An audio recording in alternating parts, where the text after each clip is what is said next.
এই স্বার্থপর পৃথিবী কারো কথা মনে রাখে না, কারো জন্য থেমে থাকে না। কেউ তোমারে মনে রাখতো না।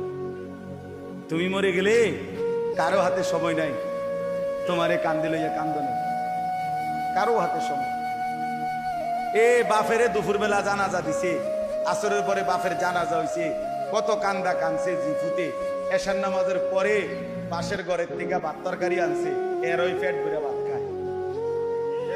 এরা দেখলাম দুপুরে কান্দে অন ভাত খায়, আরো গোস্ত লয়, আরো পারমির মুরগা লয়, তেলাপিয়া মাছ লয়, ডাইল লয়।